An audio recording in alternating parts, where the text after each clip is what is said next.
College से तो निकाल दिए गए थे।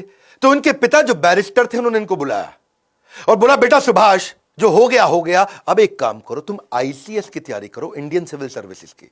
सिविल सर्विसेज मतलब टॉप मोस्ट रैंक। 4 साल की तैयारी लगती थी और उस समय जो पढ़ाई थी वो इंडिया में नहीं थी, लंदन जाके पढ़ना पड़ता था। और 4 साल की तैयारी के लिए इनको लंदन भेजा। इतने बुद्धिजीवी, इतने जबरदस्त बुद्धिमान के 4 साल की पढ़ाई इन्होंने 7 महीने में कर ली और रैंक होल्डर हो गए। 4th रैंक इनको मिली। अमूमन भारतीय उस समय सिविल सर्विसेज में नहीं जाते, इन्होंने अंग्रेजों को पीछे छोड़ दिया। अच्छा, अब ये जब वहां पे रैंक होल्डर बने, इनके मन में क्या है, देश लुट रहा है अंग्रेजों के हाथ में और मैं मौज काटूं उन्हीं के साथ में।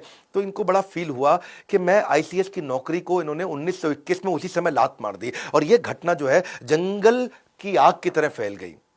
और अब उसके बाद ये आग की तरह फैल गई। अंग्रेज बड़े हैरान हुए कि भाई पहला आदमी भारतीय जो आईसीएस की नौकरी को लात मार रहा है। किसी को विश्वास नहीं हुआ, पहले कभी किसी ने छोड़ी नहीं थी। इनके पिता ने, बड़े भैया ने, सबने समझाया, पर जब राष्ट्र प्रेम का शोला दिल में घर कर जाता, फिर दुनिया का हर सुख फीका नजर आता है। इन्होंने कहा कि भाई मेरा जन्म देश को लूटने के लिए नहीं बल्कि देश के लिए कुछ करने के लिए हुआ है। तो लोग हैरान हो गए और लोग उनसे मिलना चाहते थे, उनको देखना चाहते थे, उनके विचारों को जानना चाहते थे कि कौन है वो व्यक्ति जिसने मखमलों वाले बिस्तर को छोड़ करके कांटों भरी जमीन को चुना है केवल देश सेवा के लिए। वापस जब ये पानी के रास्ते मुंबई आए तो हजारों हजारों लोगों की भीड़ आ गई।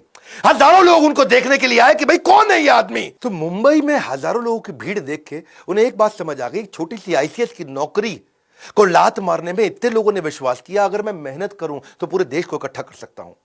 उनकी as a leader thinking lateral out of the box, macro thinking थी, बड़ी थिंकिंग थी। महान व्यक्ति की यह पहचान है कि वो भविष्य की परिस्थितियों को, वर्तमान को देखते हुए पहचान लेता है। अब 1928 के दौरान कांग्रेस एक मजबूत आंदोलन बन चुका था और सुभाष चंद्र बोस, गांधी और नेहरू के साथ उनके मतभेद थे पर मनभेद नहीं थे, अंदर से दोस्त थे। वो सम्मान करते थे, गांधी को अपना गुरु मानते थे। उन दिनों लॉर्ड इरविन हुआ करते थे, उस समय के वाइसराय थे। उन्होंने गांधी जी को कन्विंस कर लिया, सहमत करा लिया कि भाई डोमिनियन स्टेटस दे देते हैं, ये भी एक फ्रीडम है। अब आप फ्री हो जाओगे, आपको डोमिनियन स्टेटस मिल गया, आप अपनी सरकार चलाओगे, अपने इलेक्शन करोगे। और उन्होंने इस प्रस्ताव को कलकत्ता अधिवेशन में प्रस्तुत किया कि भाई डोमिनियन स्टेटस ले लो। अच्छा, ये इनको पसंद नहीं आया।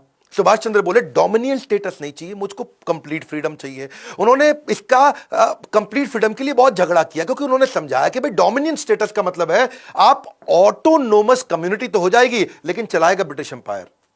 और पूर्ण स्वराज, कंप्लीट इंडिपेंडेंस का मतलब है कंप्लीट टोटल इंडिपेंडेंस।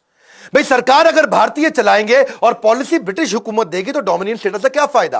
अगर सरकार चलाने और पॉलिसी बनाने दोनों के अधिकार भारतीयों को मिलेंगे, उसी का फ्रीडम हमारे को चाहिए। क्योंकि डोमिनियन स्टेटस का एक ही मतलब है कि आप कोई डिसीजन नहीं ले सकते डिफेंस पे, कम्युनिकेशन पे और फॉरेन रिलेशन पे, लेकिन अगर कंप्लीट फ्रीडम मिल गया तो आप कोई भी डिसीजन ले सकते हो। तो डोमिनियन स्टेटस का प्रभाव ऐसा पड़ता कि भारत अपनी ना तो सैन्य शक्ति पर काम कर सकता था, भारत दूसरे मुल्क के साथ अगर कोई व्यापारिक रिश्ते बनाना है तो वो खुद से कर नहीं सकता, ब्रिटिश असेंबली से जाकर उसको परमिशन लेनी पड़ेगी। तो नेताजी बिल्कुल क्लियर थे, भाई चाहिए तो अपने को पूरा ही चाहिए। भारत खुद से किसी भी तरीके का अगर कानून ही नहीं बना सकता, ब्रिटिश हुकूमत जब चाहे जिसको चाहे, अभी नेहरू तुम हटो, पटेल तुम हटो, ये ब्रिटिश के हाथ में था। उनको नहीं चला कि भाई जब चाहे हटा दे, जब चाहे रख ले। तो कुल मिलाकर के ये इतने बड़े इन्फ्लुएंसर 1928 तक बन चुके थे कि इन्होंने गांधी, नेहरू दोनों को कन्विंस कर लिया। और नतीजा ये हुआ कि पिछले साल तो कलकत्ता अधिवेशन में अभी तो बहस ही चल रही थी, अब इन्होंने अगले साल लाहौर अधिवेशन में 1930 के अंदर पूर्ण स्वराज के लिए झंडा फहरा दिया और तय कर लिया भाई इससे कम कुछ नहीं, अपने को कंप्लीट इंडिपेंडेंस चाहिए, कोई डोमिनियन फॉमिनियन नहीं चाहिए।